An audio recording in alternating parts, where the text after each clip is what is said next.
एवं गणमान्य अतिथि आदरणीय न्यायमूर्ति वी ईश्वरैया जी का मैं हृदय की गहराई से हार्दिक अभिनंदन करती हूँ। आप उच्च न्यायालय के आंध्र प्रदेश के भूतपूर्व मुख्य न्यायाधीश एवं राष्ट्रीय पिछड़ा वर्ग आयोग के भूतपूर्व अध्यक्ष हैं। सर का जोरदार तालियों के साथ स्वागत किया जाए। आज की सभाध्यक्ष सरदार तेजिंदर सिंह जेली साहब, फाउंडर पैगाम, एंड आज के मुख्य अतिथि आने वाले हैं K G. Balakrishnan, former chief justice of India, and the keynote addressee professor G Mohan Gopal, former director national judicial academy, honourable justice Virendra Singh Yadav, former जज Allahabad high court, Shri B N. Bagchi ji, national convenor of Paigam, अपने एसआरए का और वी दी पीपल जो मुख्य जो फाउंडेशन है, प्रकाश यादव जी, और all other LIC जो आज ये 2 दिन का national convention on Bahujan unity के वास्ते हम यहाँ इकट्ठा हुए हैं। इसके बारे में जो शेड्यूल कास्ट, शेड्यूल ट्राइब्स और other backward classes, social educational backward classes, माना ये तीनों जो बैकवर्ड क्लासेस को schedule caste, schedule tribes and other backward class को तीनों मिला के बैकवर्ड क्लासेस बोलते हैं। अगर ये 90% हम रिप्रेजेंट करते हैं भारत की जो पूरा जनसंख्या में, उसका जो लीडर्स कोने कोने से, भारत की कोने कोने से जो उसका रिप्रेजेंटेटिव 90% जो भारत के रिप्रेजेंट करते हैं, उसका प्रतिनिधि इधर आए हैं और इधर असेंबल हुए हैं और सोशल जस्टिस मूवमेंट को बढ़ाने के वास्ते और इसके डिस्कस करके, डेलिबरेट करके, मनन चिंतन करके और अपने क्या क्या विधि अपनाने से फिर अपने जो मकसद पूरी हो जाएगा।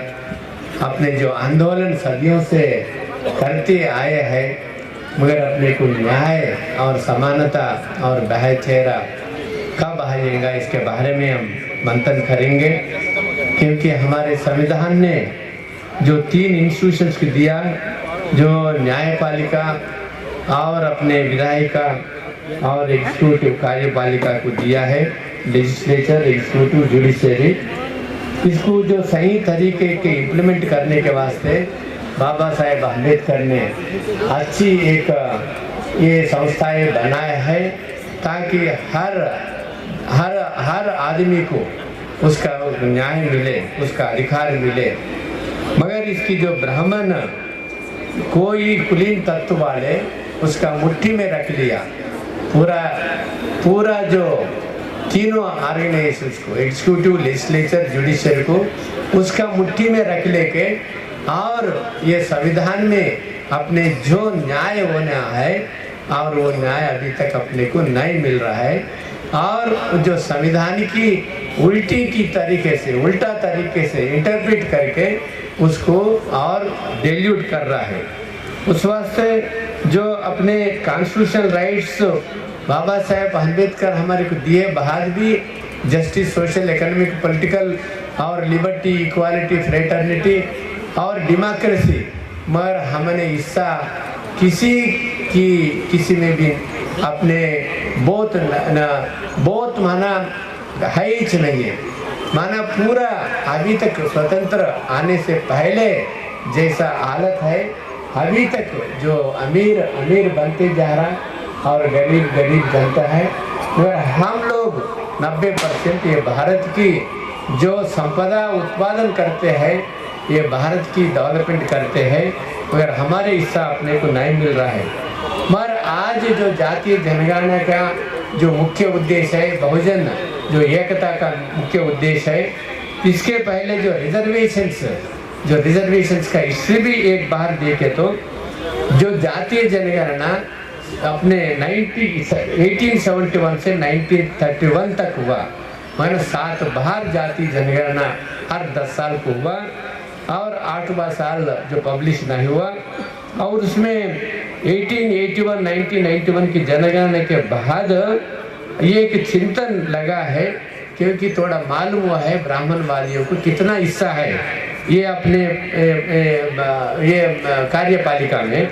फिर उस वास्ते जो कोल्हापुर महाराज साहू महाराज ने 50% रिजर्वेशंस बैकवर्ड क्लास को दिया और एजुकेशन में भी 1902 से दिया है अपने को। और British rule introduced the element of reservations in the government of India act 1909 में हुआ, क्योंकि जो जाति जनगणना होने से वो लोगों को थोड़ा दिमाग खुल गया, आंख खुल गया, इसकी दिशा में चला।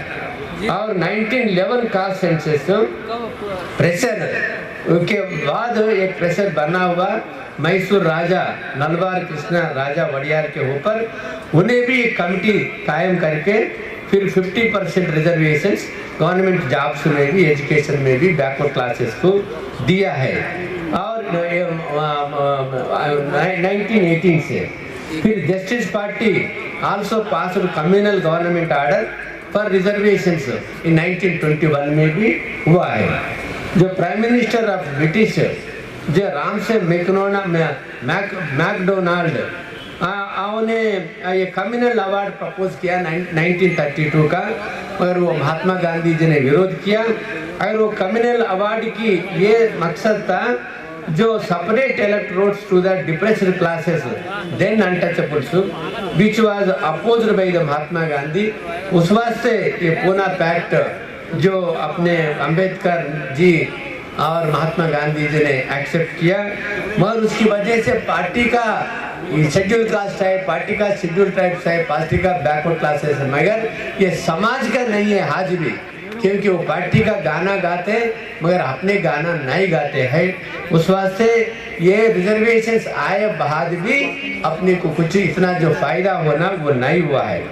और 1942 में first time the executive council of the council recommended schedule caste को फर्स्ट टाइम रिकमेंड किया। और 15 अगस्त को अपने को सबको माला पता है, 15 अगस्त 1947 को अपने को भारत आज़ाद हुआ, इंडिपेंडेंस आया। 26 नवंबर 1949 को जो कॉन्स्टिट्यूशन को अपने को अडॉप्ट किया, हम we the people of India adopted the constitution into a sovereign social secular republic to secure all its citizens, पूरा भारतवासियों को जो समान जो जस्टिस पॉलिटिकल इकोनॉमिक और अपने आर्थिक इसके तीनों में लाना और इक्वालिटी लाना। इक्वालिटी माना क्या है?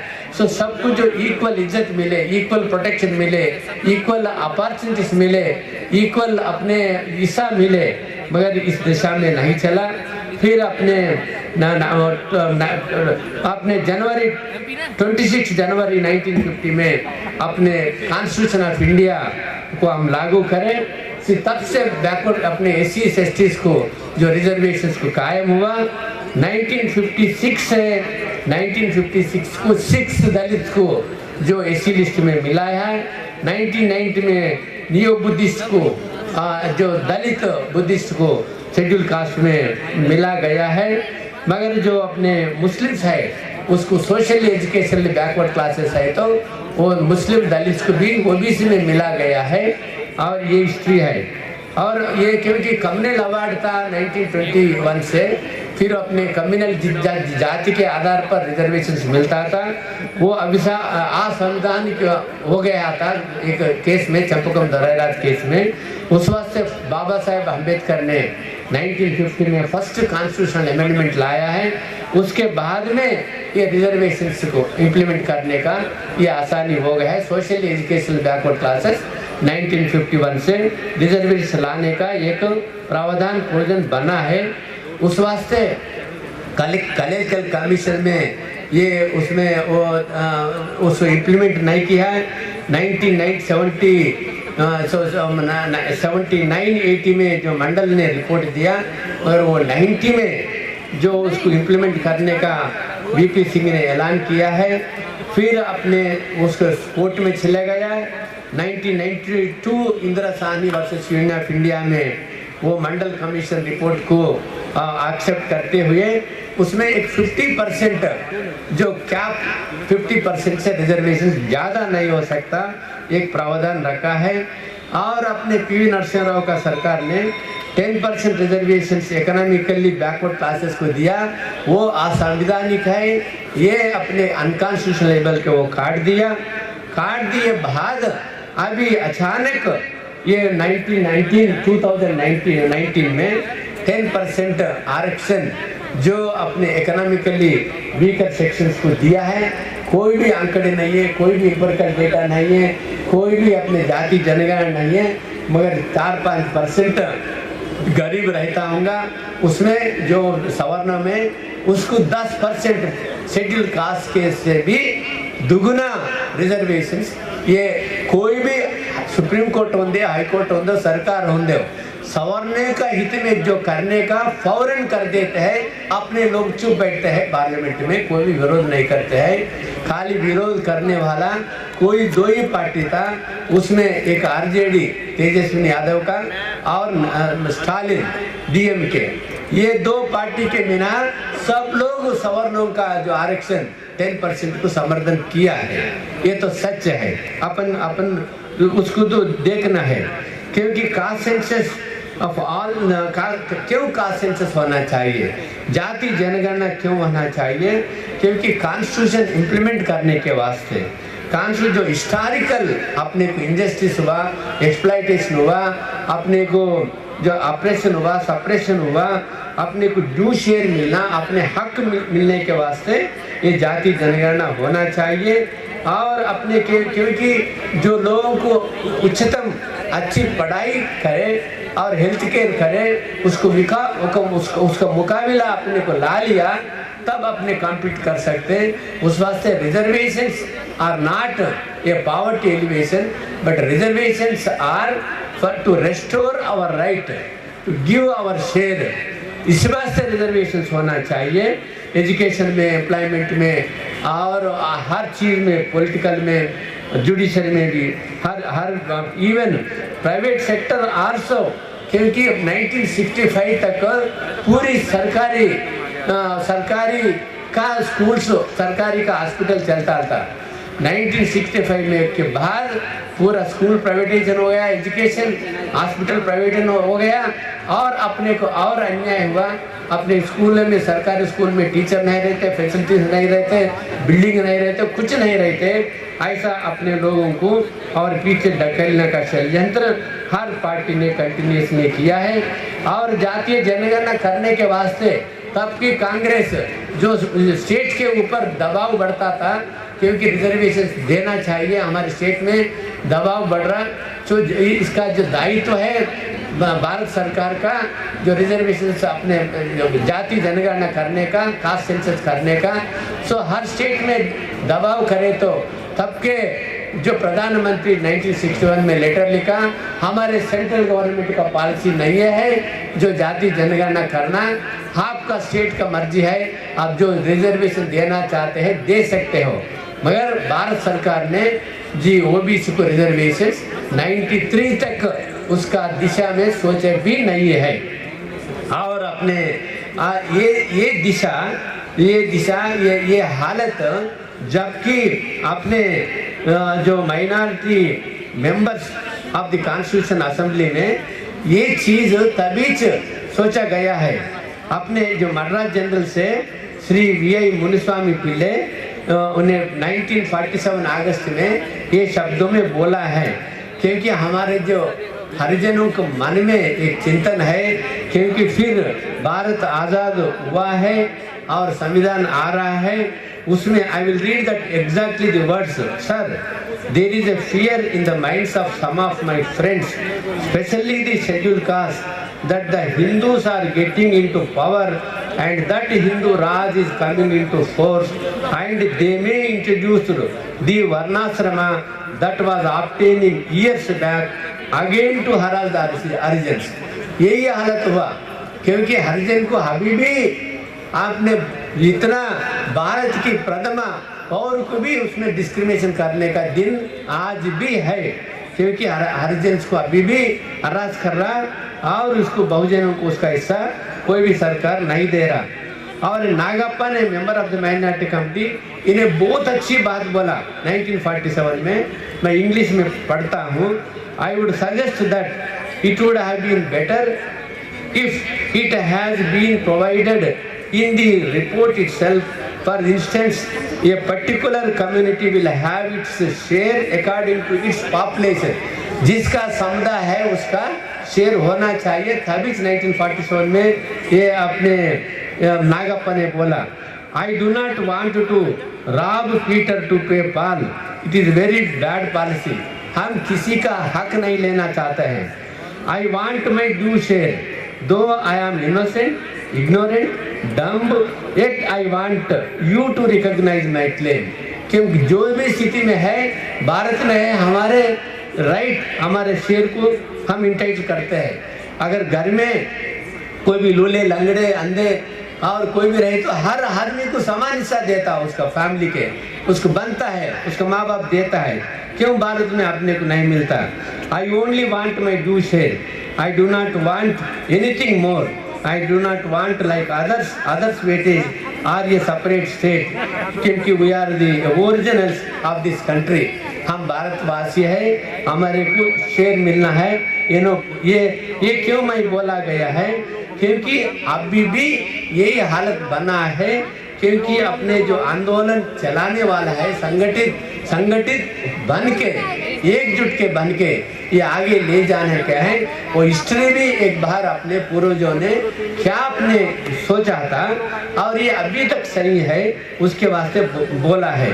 और एथनिक डायमेंशन, जो Bahujans are struggling to attain justice, liberty, equality, fraternity under the constitution of India. Constitution India में प्रियम्बल में जो इक्वालिटी, जस्टिस, लिबर्टी, इक्वालिटी बोला। इक्वालिटी माना हर चीज में, मगर आर्टिकल 14 में बोलता इक्वालिटी बिफोर लॉ ओनली, उसको रेस्ट्रिक्टेड मीनिंग देता है। और एजुकेशन और जो स्वास्थ्य सरकारी की उसमें देना है, मगर उसमें जो प्राइवेटाइजेशन हो जा रहा है।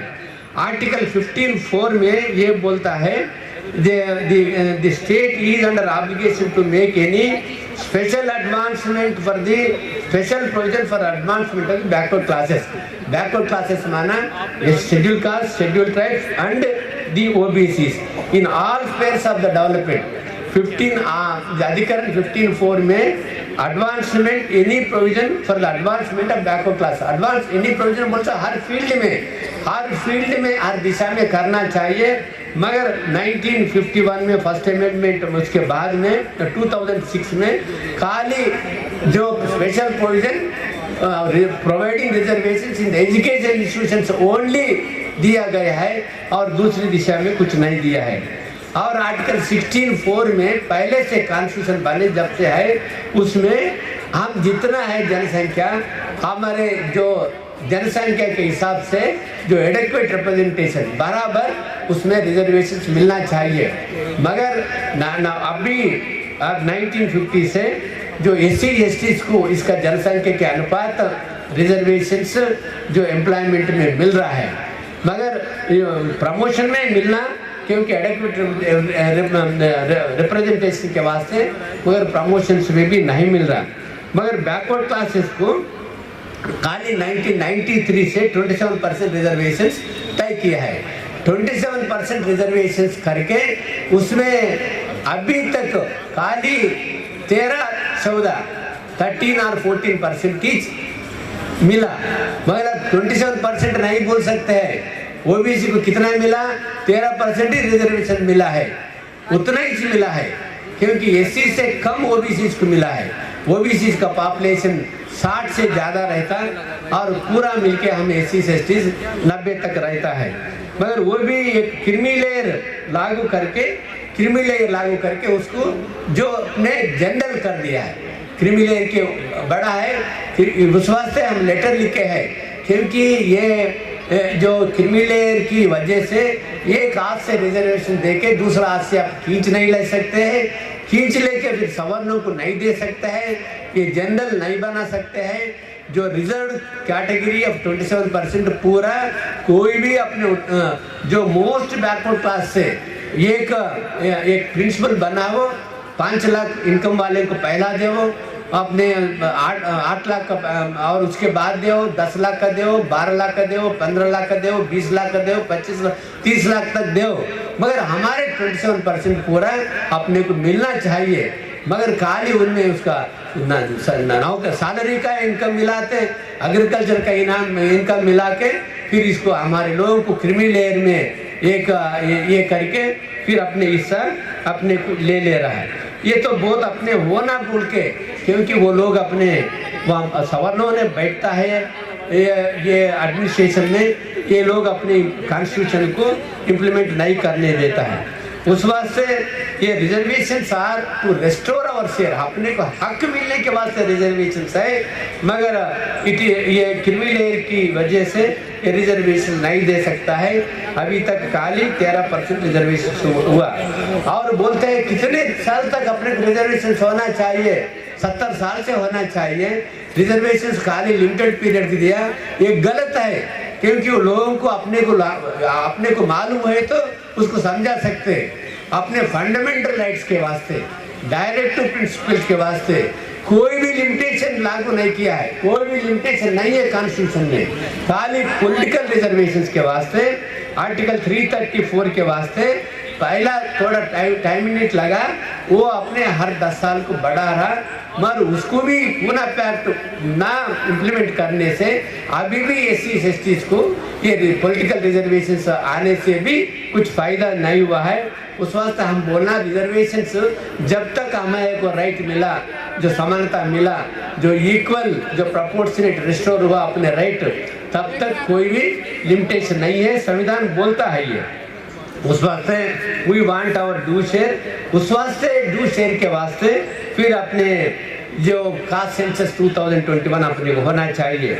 उस वास्ते हमारे मेन ये ऑब्जेक्ट है, जो अपने कॉन्स्टिट्यूशन का rights legislature, executive, judiciary, education में हर चीज में अपने को हक अपने को मिलने के वास्ते, और ये आलिगार की माना जो कुलीन तत्व को खत्म करने के वास्ते हमारे उसका एक दिन ऐसा होना चाहिए, अगर वो लोग विरोध करें तो वो लोगों को भी कुछ भी नहीं मिलता। तमिलनाडु स्टेट में जो ब्राह्मण बनिया क्षेत्र को कुछ नहीं मिलता, उस वास्ते तमिलनाडु स्टेट से बाहर हो गया वो लोग ब्राह्मण पूरा, एक MP भी नहीं रहता, एक MLA भी नहीं रहता, एक भी नहीं बनता, फिर भी जुडिशरी उसका मुट्ठी में रख लिया, तोड़ा है। उस वास्ते वो रिजर्वेशन पूछना पड़ता है, क्योंकि हम वो लोगों को बहुत डेंजर हो जाता है। बस है हमारे जितना आबादी है अपने को उतना हमारे हिस्सा दो, ये मांगने का दिन आना है, इस दिशा में हम लड़ना है। उस वास्ते ये 2021 सेंसस ये जरूरी है, क्योंकि to recognise, enumerate and respect every ethnic community regardless of caste, religion, so that the right of each community to democratic representation is accurately determined and secured। उस वास्ते जो आंकड़े नहीं है, जो डेटा नहीं है, जो अपने उसके सामने क्या असली चीज है वो रहे, तो फिर सुप्रीम कोर्ट का भी, जजेस का भी, पॉलिटिशियन का भी, एग्जीक्यूटिव के भी, लोगों का भी, जो अपने जो कुलीन तत्व वालों का भी आंख खुल जाएगा, उसको अपोज नहीं करेंगे। नहीं तो कोर्ट बोलता क्या है इंपेरिकल डेटा, कहाँ है, कौन सा आंकड़ा है, किस आधार से आप लोग पूछ रहा। 1992 में लोकल बॉडीज में रिजर्वेशन दिया, अपने लोकल बॉडीज में रिजर्वेशन देके आपने एक सुप्रीम कोर्ट ने बोला कोई भी ये सैंपल सर्वे बस नहीं होता, पूरा जो बैकवर्ड क्लासेस का जो पूरा जो आंकड़े नहीं है, तब तक कोई भी रिजर्वेशन 50% से ज़्यादा नहीं हो सकता। उस वास्ते जो लोकल बॉडीज में रिसेंट जो महाराष्ट्र में लोकल बॉडीज में जब तक इंपेरिकल डेटा नहीं रहता, कोई भी रिजर्वेशन लोकल बॉडीज में बैकवर्ड क्लासेस को नहीं दे सकता है। अभी बैकवर्ड क्लासेस में कोई भी रिजर्वेशन लोकल बॉडीज में नहीं है। और आंध्रा तेलंगाना में 33% से अभी 20% को घट गया, क्योंकि 50% अपर लिमिट मेंटेन करने के वास्ते। उस वास्ते जो to secure fully implement the constitutional rights of the backward classes, the to reservations by, क्योंकि सुप्रीम कोर्ट में कितने भी अब केसेस आया अपने सामने वो पूरा रिवर्स करने का दिशा में कॉन्स्टिट्यूशन हम सब लोग काम करना है। उस वास्ते ये जाति जनगणना जो कास्ट सेंसस ऑफ ऑल जरूरी है, क्योंकि जी जो रिजर्वेशन अपने घटते जा रहा है वो रिस्टोर करने के वास्ते फिर अपने जाति जनगणना होना चाहिए। फिर अपने जो उस वास्ते अपने को एक ब्रदरहुड भाईचारा बनाना है, जो हम इकट्ठा होके फिर आगे अपने आंदोलन चलाना है। जो और दूसरा एक अपने को सोचने का बात है, कंसोलिडेट वो vote bank and elect the parties, क्योंकि अपने को ये हम every human being has got ये इक्वल राइट, इक्वल वैल्यू रहता है उसको। उस वास्ते हम ये सोचना चाहिए जो पार्टी अपने कास्ट सेंसस ऑफ 2021 को सपोर्ट करता है, उसका मैनिफेस्टो में लगाता है और उसमें आवाज़ अपने साथ रहता है, उसका आवाज़ बुलंद करता है, वही पार्टी को जिताना है, वही पार्टी को देना है। मगर जो पार्टी जो इसमें समर्थन नहीं करते हैं, कोई भी होंदे हो उसमें irrespective of any caste community, वो पार्टी को वोट देना ही नहीं है। ये अपन फैसला करना है। जो पार्टी अपने समर्थन करे, अपने दिशा में चले, जो जिनका संख्या भारी उसकी उतना हिस्सादारी और जाति जनगणना करना है। जिसका समुदाय जितना है उसका समुदाय के अनुपात में equal in proportion to population of छोटी सी जाति है। घूमंत लोग हैं, घूमंत लोग DNT है, 50% घूमंत लोग इन OBC लिस्ट में है। उसको आंकड़े नहीं है अभी तक, उसको भी आंकड़े क्यों नहीं होना चाहिए, उसको हिस्सा देना चाहिए, हर फील्ड में उसका देना चाहिए। उस वास्ते वो करना चाहिए। 2011 जो कास्ट सेंसस हुआ, करोड़ों रुपए खर्च करके 2000, मैं जब chairperson national commission for backward classes था, जो नेशनल कमीशन बैकवर्ड क्लासेस में मेरे को बोला ये वर्गीकरण करो। वर्गीकरण करता हूँ मगर आंकड़े कहाँ हैं? 2011 सेंसस आप पब्लिश करो, पब्लिश करने के बाद उसमें बैकवर्ड क्लासेस इंक्लूड करने के वास्ते, एक्सक्लूड करने के वास्ते, रिवीजन करने के वास्ते और सोशल एजुकेशनल और स्कीम्स इम्प्लीमेंट करने के वास्ते, पॉलिटिकल रिजर्वेशंस के वास्ते, ये सब चीज़ों के वास्ते कास्ट सेंसस होना चाहिए। जो कॉन्सेंसस करे वो पब्लिश करो बोल के मैं रिजोल्यूशन पास करके जो अपने national commission for backward classes Bharat सरकार को दिया है, मगर उसका कोई भी जवाब नहीं आया है। और उसमें मैं जब चेयरपर्सन था national commission for backward classes का 2013 से 2016 तक 3 साल था, उसमें मैं रिजोल्यूशन पास कर, प्रकाश भाई ने बोला क्योंकि वो लोग भी वीडियो पीपल वाले भी लड़े, हम भी लड़े, मगर पहला हम रिजर्वेशन पास करके भारत सरकार को भेजा है। रिजर्वेशन सेंट्रल स्कूल्स में, नवोदय स्कूल्स में, साइंस स्कूल्स में और नेशनल लॉ स्कूल्स में और रिजर्वेशन देना चाहिए। और ये हमारे रिपोर्ट पूरा पढ़ के श्रीमान गणेश सिंह जो उन्हें chairman OBC welfare committee, parliament welfare committee ने इन्हें पूरी में रिकमेंडेशंस किया, मगर गणेश सिंह को वो उसका पार्टी वाले दूर रखे, क्योंकि वैसा जो नियत से काम करने वाला कोई भी पार्टी में नहीं चाहते हैं। उस वास्ते उन्हें भी रिकमेंड किया और उसमें से कई रिकमेंडेशन से क्रिमिनल का पुनः समीक्षा नहीं किया और दूसरा कुछ नहीं किया और कुछ आंकड़े नहीं है, कुछ नहीं है, रोहिणी कमीशन को बिठाए, कुछ एम्पिरिकल डेटा नहीं है, कुछ नहीं है। भले वो भी वर्गीकरण के वास्ते मैंने रिकमेंड किया भारत सरकार को वर्गीकरण होना चाहिए, अति पिछड़े लोगों को इसका हिस्सा मिलना चाहिए, क्योंकि उसका हिस्सा मिलने से फिर हम जो हमारे जो बड़े भाई है, क्योंकि उसको भी हम साथ ले जाना है, पहले उसको दिलाना चाहिए। ये नहीं मैंने रिकमेंड किया।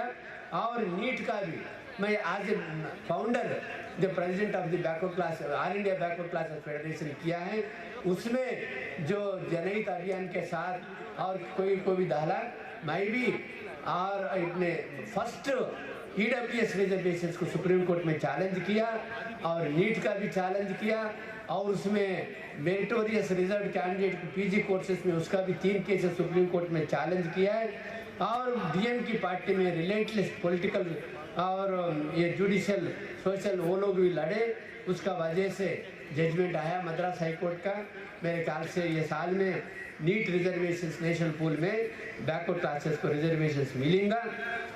और मैं जब chairperson national commission backward classes था, आपको सब लोग को मालूम है, क्योंकि जो एससी कमीशन नहीं कर सका, मैंने एक रेजोल्यूशन पास करके सरकार को भेजा। टीना डाबी एक एससी कैंडिडेट है। टीना डाबी 2015 में ऑल इंडिया फर्स्ट आया है, वो एससी कैंडिडेट मेरिट में फर्स्ट आया है। मगर उसको जो उसका रिजर्व सीट दिया है, क्योंकि कुछ एग्जाम्शन लिया है, कुछ एग्जाम्शन, कुछ अटेम्प्ट का, कुछ अपने एज का कुछ एग्जाम्शन लिया। उस वास्ते मैं बोला एग्जाम्शन लिए तो you brought her to compete on the level playground, then she stood first among all others, therefore इसको जो ओपन कैटेगरी में नंबर 1 पोजीशन देना, ये एक सुप्रीम कोर्ट जज को भी जजमेंट को भी लागू करके भेजा है। मैं एससी कमीशन नहीं किया है, मैं बोला भी, मगर उसको भी कुछ जवाब नहीं दिया है। ऐसा हर साल में एससी एसटी ओबीसी को कुछ एग्जाम्शन लिया, कुछ ये लिया बोल के उसको जनरल में कहा, उसका रिजर्व कोटा में आ रहा, मगर मेरिट कोटा नहीं दे रहा है। ऐसा भी अपने को कम दे रहा है। उस वास्ते the most underlying root cause for discrimination is the deficiency of the database of the caste-based enumeration. Had there been a statistical database, the demand of proportionate, the appropriation of the resources based on our due share in the proportion to our population would have been gained. क्योंकि अगर जाति जनगणना हम देखे हैं 1871 से जो जाति जनगणना हुआ, उसका वजह से प्री इंडिपेंडेंट में भी अपने 50% रिजर्वेशन मिला।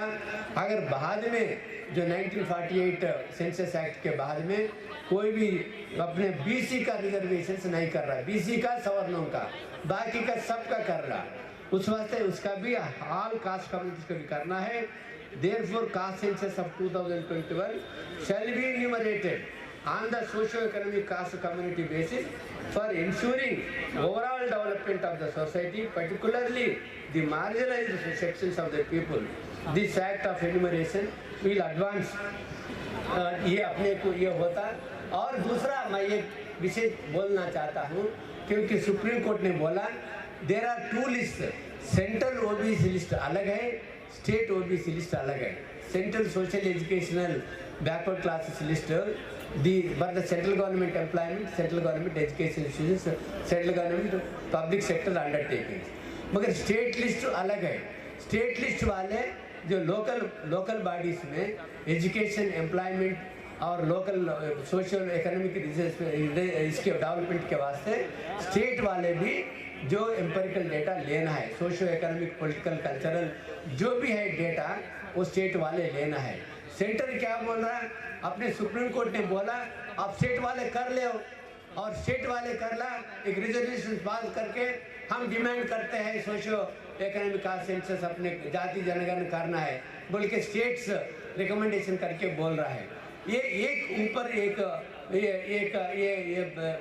कर रहा है, ये तो नीयत साफ नहीं है उसका। उस वास्ते हम स्टेट सरकार के ऊपर भी दबाव डालना चाहिए।